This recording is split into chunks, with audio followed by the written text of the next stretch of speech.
Hello, lovely people, lovely viewers. Welcome to another exciting episode of Beyond the Scoreboard. Beyond the Scoreboard.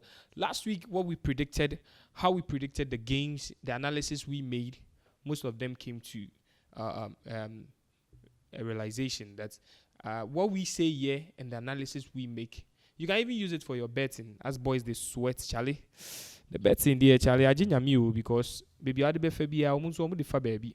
But I believe that it's been a good week, a surprising week for the UCL. And last week we had Gato on the show, and this week we are having our very own brother Giniola. Charlie, brother, welcome. Thank you very much for giving me this opportunity. I'm here to just talk sports. Yes, Okay, this is everything is about sports. But before we move on, happy birthday to Ghana, the gateway to Africa, whether you like it or yes. A proud Ghanaian, of course. So, first of all, we are about to talk about the happenings during the UCL. A lot of them were surprising. Were you surprised by the results of some of the UCL matches? Some of the game came as a shock to some of us. Shocker. Yeah. Others were just normal. Some things are just too good to beat. That's all.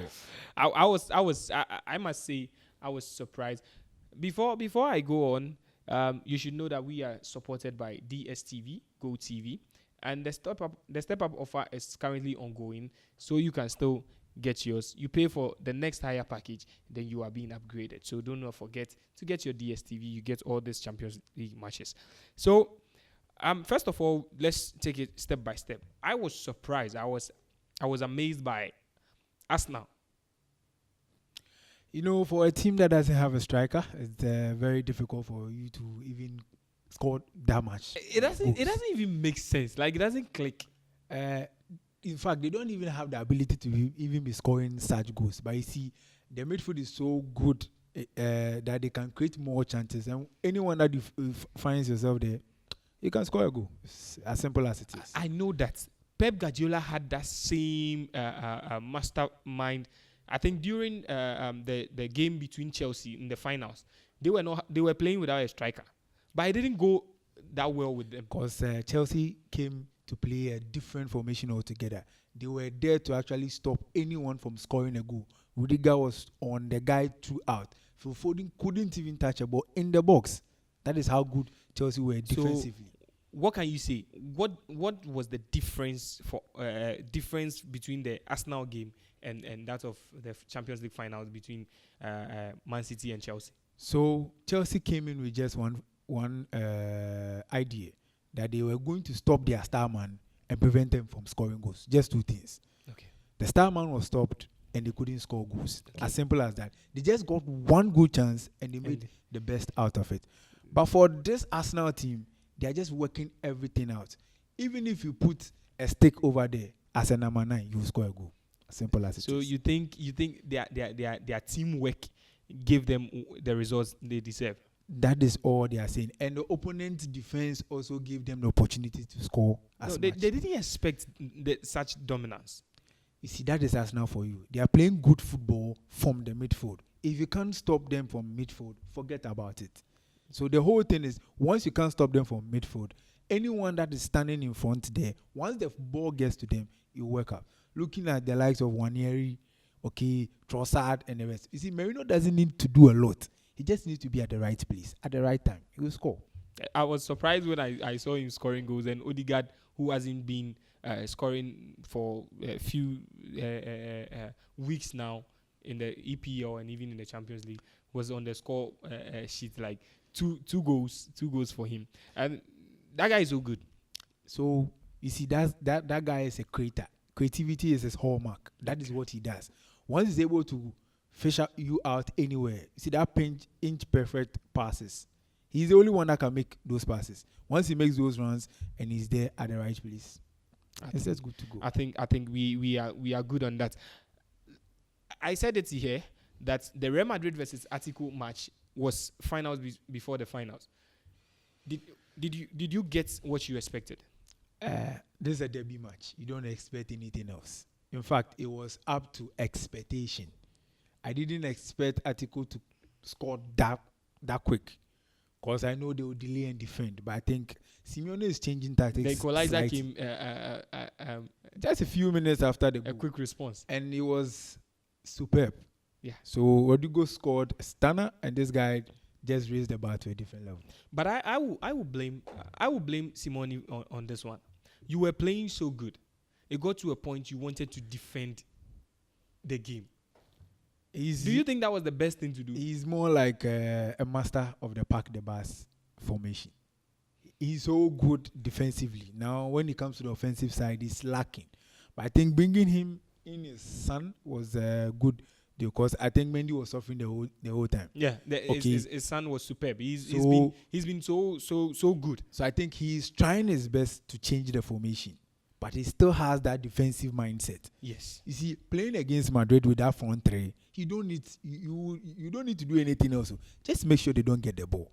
But as you know, it is impossible to take the ball from these three people: Mbappe, Rodri, and Vini.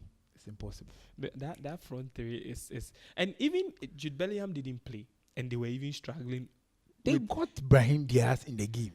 What do you expect? Come on. The funny thing is Modric, 39-year-old man, was just walking in the midfield like it was walking in the park. Like it was so comfortable, no pressure, nothing. You took out your best players. You took out Griezmann. You took out the best players who were holding the game, and you brought in the defensive mindset. That is Simeone. I told you he's more like the master of the park the bus formation. The only thing he knows how to do is to defend a goal.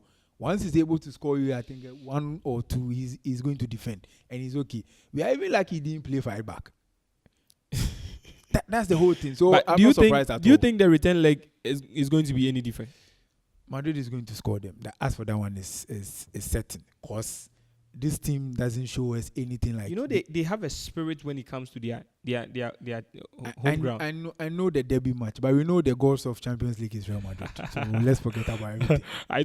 I said it on this show that when it comes to Real Madrid, they wouldn't prevail or play their best in the La Liga, but when it comes to they proving themselves that experience matters. I said it on this show the last time that experience matters when it comes to the Champions League. You can't take inexperienced players to the Champions League and think, no, Madrid will go to war. As Champions League, the only thing that matters is you winning. Madrid is giving you those things, and that is the most important thing. Another person is Liverpool. We don't know what is happening, but I think so. Now let's come to the Liverpool match. Was it a shocker? It was very unfair on the part of PSG. That is when football is unfair. It happened. You see, someone can't play football whole 90 minutes, have the best of stats, and you win by something we call here Malam goal. That is football. So it is quite unfair on the part of PSG because they played everything. They had the most chances. They created the most chances. Alisson was superb. And let's give thanks to Alisson Becker. I think he's the man of the match. Yes, he was crowned the man of the match. He did superbly well. That guy put on a Manonoya performance. This is not something you see daily. That is top notch. But it was really unfair because you can't be playing this poorly and expect to win a match. It's really bad. It's only Madrid that does that. Do you think the return leg will be any different? Return leg will be massive if they don't take care. If Liverpool doesn't take care. You see, one thing I notice about this game is Liverpool is good in the EPL. In the Champions League, they have now met a tough opponent. Someone who showed them that now you can't play in your midfield again. Gravenberch was out of the game. McAllister was lost. And it is impossible for these two people to be lost.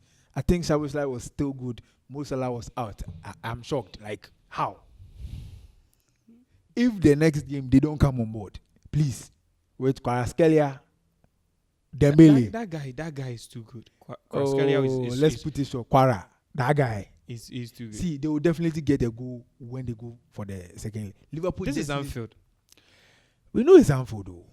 But just imagine some people banging in goals in Anfield. Oh my God! As a Manchester United fan, I'll be so happy, Masa. This time I'm for England. I want Liverpool to win so bad that No, you can't come to Anfield. Even Roy Ferdinand and the rest, they understand that when you go to Anfield, you will bow. But I hope they don't play the same way they played at So PSG. that is what I'm saying. Because if See, they do, they will concede. This just showed us one thing, that Liverpool is not all that good. You see, PSG has a midfielder. It's called Vitinha. And the guy could just move the ball around all the players in the midfield. And it's impossible for you to do that with Gravenberg, Szoboszlai, and McAllister. Serious. See, once the guy is in the middle, they should forget about it. This time, I don't want us to spend so much time. We have less time here, but I still want to remind you that we are supported by DSTV Go TV. The Step Up promotion is still on, so grab your DSTV Go TV, pay for your subscription, so you can follow us during the analysis. So with Bayer and Bayer Leverkusen, I think it was a fair game. Leverkusen had a red card. Do you think? Would you agree that was the reason why they conceded the 3 goals? This is not a fair game. They disappointed us. That's all I can say. From an unbeaten side in Europe throughout, and you come to Bayern Munich. See, for their past 3 games, the scoreline has been draw. For their past 3 games, Bayern Munich has not even won against them in some number of games. I think the red card, we can't cite everything on the red card, but it's part of football. It's part of football. When it happens, see, Barcelona won the game with a red card. Let's forget about it. If you are so good at playing the 3-back formation, you can't tell me when you get a red card. You see, they are so good. I feel like they need something extra. They are playing so much good football, but you see, Bayern Munich just tweak it a little bit. So look at this right now. What's his name? Oh, okay. So this guy is not playing. Kimmich is now playing in the midfield. You see, that should tell you something. Bayern Munich is changing things. Right back is a position he can play. But in midfield is where he's more productive. They are putting this guy there. Make sure your midfield is also packed with more people. And you see, there are goal scoring opportunities. They are not creating more. That's another problem. You can't be playing so well and not having chances in front of the box. It's really sad. I wanted something like a 2-2 or a 3-3 scoreline. But the red card spoiled everything. Yes, but let's give thanks to the red card. I think the Bayern fans, they'll be happy. But for this one, you cry about it. But it's still football. So Dortmund had a goalless, had a 1-1 draw with Lille. Sometimes I don't even understand. They were comfortable in the first half. You are leading against Lille. I'm not saying Lille is a bad team, but this is Borussia Dortmund.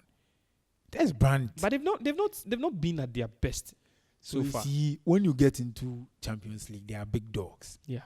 Between you and Lille, you're a big dog. You don't expect to be playing with Adeyemi, and you played finals. Like you went to the finals. Oh, maybe they are missing Jadon Sancho. Maybe. I thought they said the guy was a flop. Now everybody's saying maybe they are missing because Dortmund is playing so well with a very great striker. I was expecting them to do way more better. I think the return leg will be different, and we will talk about the return leg maybe on Tuesday. We will talk about the return leg and see how best, if things will go our way, so that we give some of our people predictions on what to choose on their betting platforms. So we have said we are Aston Villa. Let's finish with Aston Villa. I can say for a fact that there's one team that is making England proud. It's Aston Villa. I don't know what to say. See, it's been years that they came to Champions League, and you see, that guy is doing wonders. The coach is just doing wonders. The coach is good, and bringing in Rashford and Asensio. I think there is a link up between Rashford and Asensio. I don't expect him to put one in and put one out. He shouldn't be doing such mistakes. I think what he's doing is trying to manage their playing time. You see, I understand. Coming into a team that already has a setup, but you're trying to change. You see, Leon Bailey is not a bad player. So taking him out is another problem. But Asensio is a masterclass. Of course. He's dangerous in front of the goalpost. I'm saying Asensio and Rashford are more like top players. They are higher than these players. Yes. You see, Rodgers is on top form. You can't take Rodgers out and play Asensio. But this is only. the Champions League. You need the experience. These people have played. Asensio has about 3 UCL. He has experience more than Rodgers. He has achieved so much more than Rodgers. And this guy when he gets into the or when he gets in front of the goalpost, he's dangerous. He becomes a monster. He becomes a different person So altogether. he's a monster. You see, I think Aston Villa had only one problem: the left wing. They don't have a correct player. That is why they brought in Marcus Rashford. So Rashford will just come into the team. But because of their setup and how Rodgers is playing, it will be a little bit difficult for Asensio to play. But any day, anytime, we will pick Asensio ahead of Rodgers. That one. When it comes to the Champions League, I think that is what the coach is supposed to do. He shouldn't take any chances. Don't concede before. And they'll be coming to England on the return leg. I trust them to do the work. Yes, I believe. This is an easy peasy. Last of Feyenoord versus Inter Milan. Feyenoord is having a new coach now, Robin van Persie. And I think they will struggle a little bit with adjusting. They struggled a little bit, but I say kudos to our Ghanaian guy. It's called Osman. I think he was able to play well. See, on that left wing position, I think he's one of the upcoming guys that will be doing really well. See, you can't take on Dumfries and Pavard like that. You can't just be moving left and right with such big players. And see, he was doing it with ease. You see, the only problem was they couldn't get the ball to the striker. You see, the final third. See, whenever you get to the end, you see, and there's no product, means all you have done is actually good. So that's the only thing I think Feyenoord will be doing. But as he said, there's a new person in someone. There's a new sheriff in town. We just hope that things go on. But he's now going to adjust. Even if they are knocked out, I think it's a fair play. It's a fair play. But 2-0 is not a bad thing. They can come back from 2-0. They can come back and score 2-0. Inter Milan won't be waiting for them. So it might be a 2-2 scoreline, but I still think Inter Milan is okay. So as I said, we'll be coming back on Tuesday to talk about the second leg. The second leg is going to be brutal. It will tell you what your fate will be, and if Atletico is able to win Madrid, I think they will be able to go into the finals. But for now, we are not certain and we are not sure about it. Today, this is the end of our segment. Our brother Giniola has given us what we can say a fair analysis about what is going on, and you can bear with him. He has given us the finest analysis about the UCL. Thank you so much, brother, for passing through. And You're welcome. Don't forget, we are still supported by. We are still supported by DSTV, Go TV. The step up offers are still ongoing, so don't miss any action. So that when we are talking about something, make sure you stay connected. Stay connected. Stay connected. You understand? Stay connected. This is the UCL, the big leagues. When if your team is in there, then you are in a comfortable say. But my team is not in. We are even struggling. Our team with is not in. But we are still unbeaten in the Europa League. In fact, all the 5 leagues we are still unbeaten. We will come back. We will come to that. But I think it's fair to say that the Champions League is buzzing. It's buzzing. It's buzzing. This is where the unexpected happens, and this is where all the buzz happens. Please bet wisely and bet responsibly before you join your parents in the grave.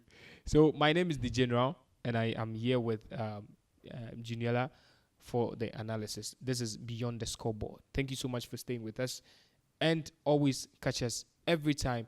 Like, subscribe on our channel, Beyond the Scoreboard. On the channel is called Content Yard. Yes, Content Yard. So we bring you all sports matches that you'll be able to enjoy. So Beyond the Scoreboard is proudly brought to you by DSTV Go TV.